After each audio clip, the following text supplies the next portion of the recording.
Bem-vindos ao ambiente de estudos do oftalmocurso. Pessoal, aulão de reforço de cristalino. Então, para você ter chegado nessa aula aqui, é importante que você tenha visto a primeira aula de anatomia do cristalino, que foi uma aula mais objetiva mesmo, mostrando para você cada uma das estruturas e como isso é cobrado em prova. Aqui agora eu vou dar um reforço para você, associando a anatomia com a prática, ok? Para fechar o seu raciocínio e para você aumentar o seu conhecimento e aumentar a sua assimilação. Então, beleza. Os 4 principais pontos, a gente lembra que a gente estudou anatomia do cristalino, claro, desculpa, anatomia do núcleo, né, gente? Anatomia do núcleo, cápsula, epitélio e fibras anulares. Então, esses são os 4 principais pontos da anatomia do cristalino.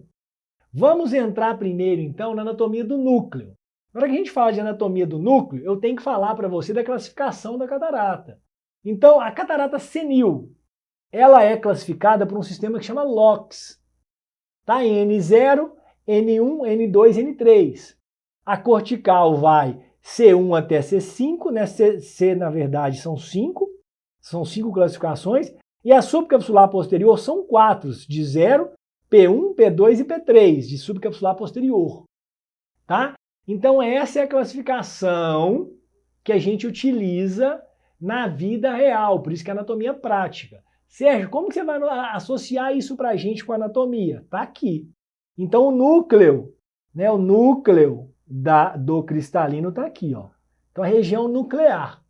Então, na hora que você faz o córpite óptico, que aqui é uma fenda a 45 graus, aqui você pode observar que tem a córnea, tem a cápsula anterior, tem o córtex e aqui está o núcleo. Então, esse núcleo, que é essa região central. Então, a minha função nessa aula e nas outras aulas de reforços, aulão de reforço, de anatomia prática, é justamente mostrar. Então, essa região central, que são as fibras cristalinas mais antigas, que já perderam há muito tempo, né, o seu núcleo. Né, porque as células epiteliais vão perdendo o núcleo, depois vão se tornando fibras cristalinas e crescem para o resto da vida. O cristalino vai crescendo.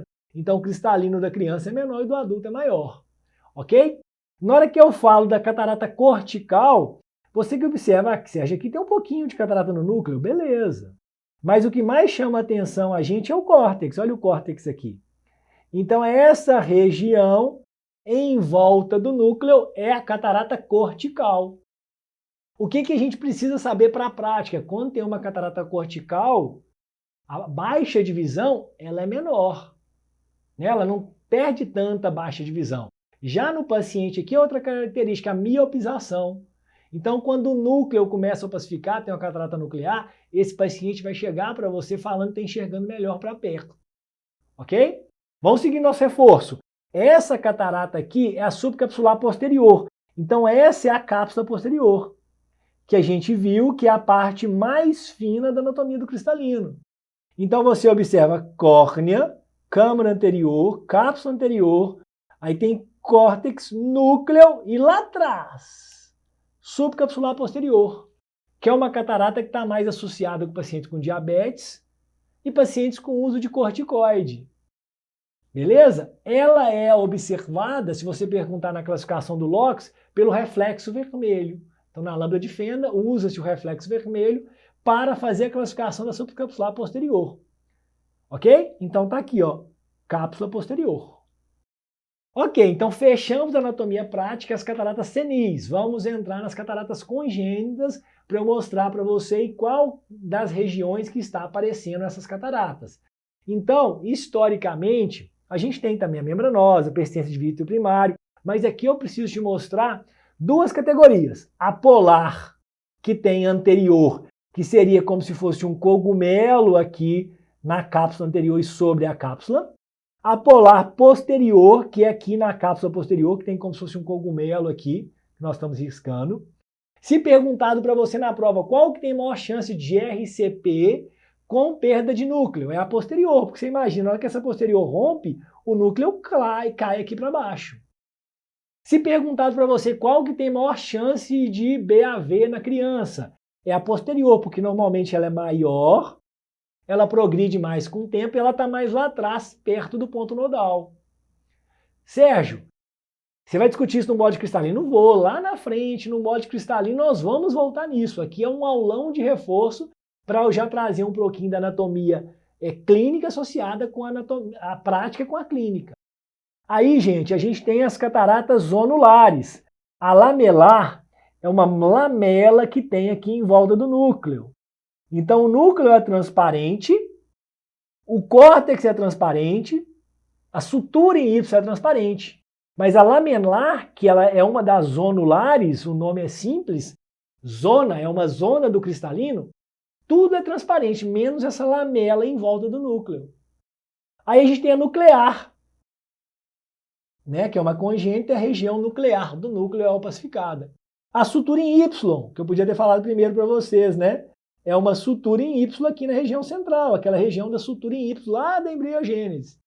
E a capsular, que são cataratas que aqui é na cápsula. Na vida real a gente não vê muito. Então, com isso, eu faço a definição anatômica do local em que tem cada uma das cataratas congênitas para você. E você não se preocupe, lá no molde cristalino a gente vai ver isso de forma mais aprofundada. Então, essa é a catarata zonular, é uma zona do cristalino.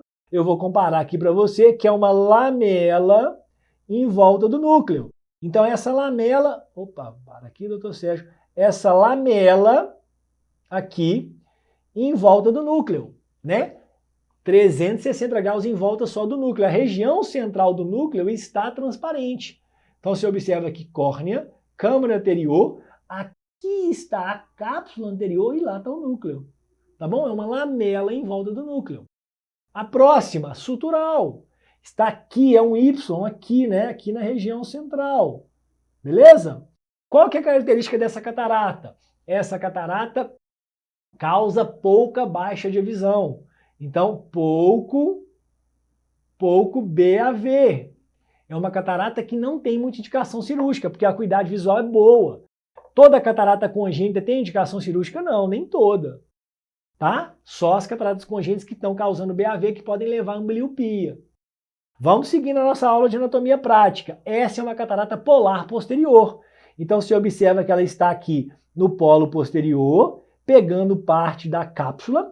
Você observa que aqui a gente tem, mostrando aqui para você a córnea, né? Córnea aqui marcada, câmara anterior, cápsula anterior e lá atrás a cápsula posterior. Então esse cogumelo lá na cápsula posterior.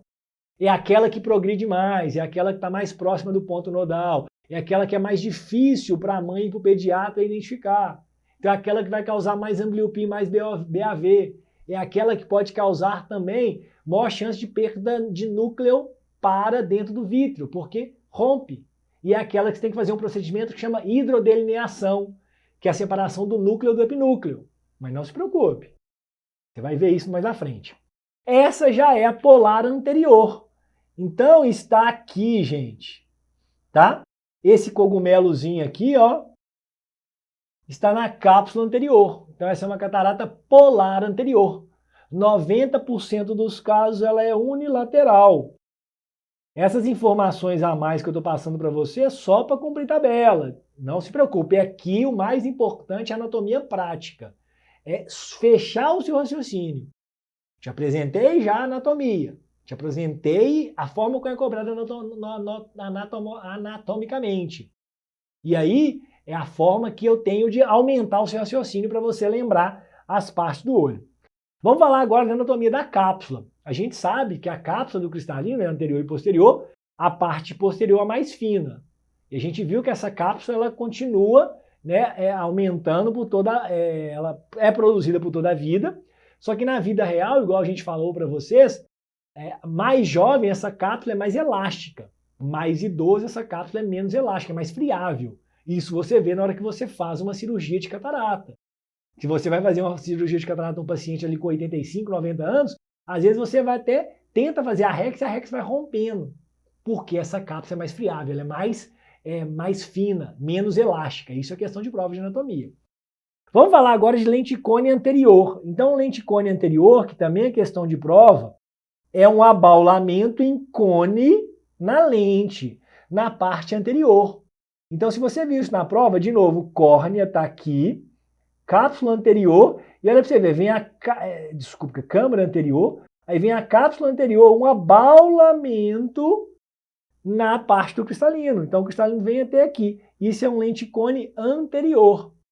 Se perguntado qual tem maior chance de ruptura de cápsula posterior, é o anterior ou o posterior? Igual a catarata polar posterior, é o lenticone, né? É o lenticone posterior. Ok? Característico, o lenticone anterior é o lenticone do homem. A gente tem o mnemônico lá na aula do cristalino. E ele está associado com a síndrome de Alport. O posterior não. Para você já lembrar aqui, lenticone anterior do Alpert. Então, do homem que dá Alport. Alteração renal. Então, essa é tranquila para você não precisar decorar. Então, é aqui na parte anterior, dá menos chance de RCP. É anterior do Albert, então do homem Albert, e associado à alteração renal e hipoacusia. Então olha como é que é interessante que eu estou associando a anatomia para você. Já aqui o lenticone posterior, que é o da mulher, tá bom? Você está vendo que ele tem maior chance de RCP. E ele é mais presente na mulher do que no homem. Ok? Ah, Sérgio, como é que você lembra disso? Eu lembro do lenticone lá muçulmano. No mundo muçulmano, a mulher anda posterior, anda atrás do homem. É assim que funciona no mundo muçulmano. Então, o lenticone posterior é o lenticone da mulher. Beleza? Mais uma opacificação de cápsula. Então, essa é uma imagem da prova de imagens, né? Você sabe que no final do curso, você tem o curso de imagens, né? Uma das nossas exclusividades. Isso são as pérolas. De onde que vem isso? Das células do epitélio da câmara anterior. Então essas células, depois que você tira o cristalino, elas vão migrando para cá, dos dois lados. E aí pode dar opacificação de cápsula posterior do cristalino. Então olha que bacana para você lembrar. Então se você viu lá uma opacificação daquela ali, você tem que lembrar que essas células do epitélio, são células cubóides do epitélio anterior do cristalino, elas migram aqui para trás e levam a opacificação de cápsula posterior do cristalino. Que como que você trata? Com IAG laser. Então a gente fez uma capsulotomia aqui, tá bom? Provavelmente a capsulotomia que foi em X, por isso que ela abriu desse jeito, né, em cruz. Ele deve ter feito aqui e depois aqui assim. Então, essa opacificação que cai na prova de imagem do CBO, agora você associa que essa opacificação são as células do epitélio anterior da íris, este epitélio aqui. Beleza? Síndrome de contração capsular. Características. Então, você fez uma REX, que foi uma micro-REX, uma REX pequena, ok? Na hora que você fez essa REX pequena, né, pode ser até um pouquinho maior, as células foram migrando com o tempo, e aí o que aconteceu? Deu a contração. Então também está associado com essas células do epitélio cristalino, mas também, principalmente, com a REX pequena. Então você tem que tentar fazer uma REX maior para evitar isso. Como que você trata isso também? IAG laser, só que aí é um IAG laser na cápsula anterior, ok? Você faz as relaxantes, tá? Radiais. Ok? Não cai na pegadinha de relaxante limbar, porque o limbo está aqui, né, gente? Tá? Então, você pode fazer 4, 6, 8 com este aparelho aqui, que é o IAG laser.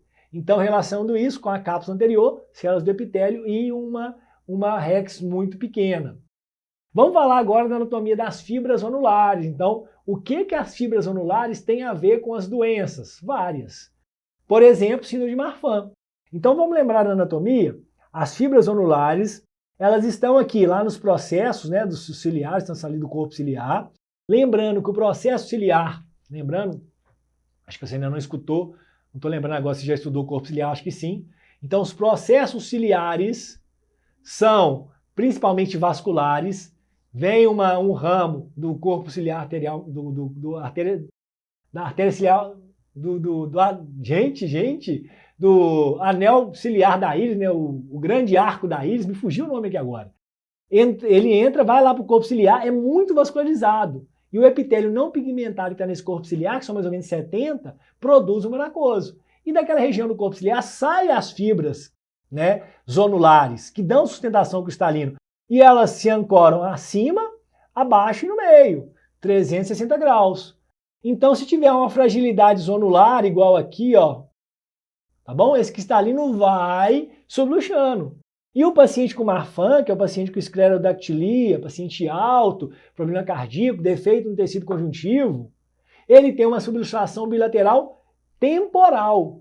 E o defeito nessas fibras tá aqui, ó, inferior e nasal, tá bom? Já o paciente com homocistinúria, ele subluxa inferior e nasal, só que o defeito da fibra é temporal superior, essas mesmas fibras. Também é um paciente com aspecto marfanoide, está relacionado com a cisteína, homocistinúria, né? Esclerodactilia, só que aqui a diferença, esse paciente jovem, esse cristalino já luxa para o núcleo. O Marfan não. O Marfan só subluxa, vai ter esse descolamento superior e temporal com problema na zônula inferior e nasal. Então são essas fibras cristalinianas, que na prova de anatomia pergunta é inserida superior e inferiormente. Microesferofacia, também relacionada com a zônula. Então você vai ver muitas fibras zonulares. É um cristalino circular, oval, como se fosse uma esfera, mais associado com bradidactilia. Olha os dedinhos do paciente com uma doença que chama Weill, vamos lá, Marquesani. Como esse cristalino tem essa fibra zonular mais elástica, pode ter um bloqueio pupilar. Então essas fibras aqui que estão associadas com o bloqueio pupilar do Weill Marquesani, porque ela chega e obstrui. Ok? Pessoal, muito obrigado. Então, fechamos então essa aula de anatomia prática ou aulão de reforço de cristalino, em que eu mostrei para você, tentei associar ao máximo a parte da anatomia com as patologias mais cobradas na prova. Na hora que você estiver vendo a aula de ciências clínicas de cristalino, você vai lembrar e vai lembrar da anatomia, um vai puxando o outro e vai aumentar a sua incidência de aprovação. Tamo junto, obrigado. É taxa de aprovação, tá, gente? Na incidência, taxa de aprovação. Obrigado, fui.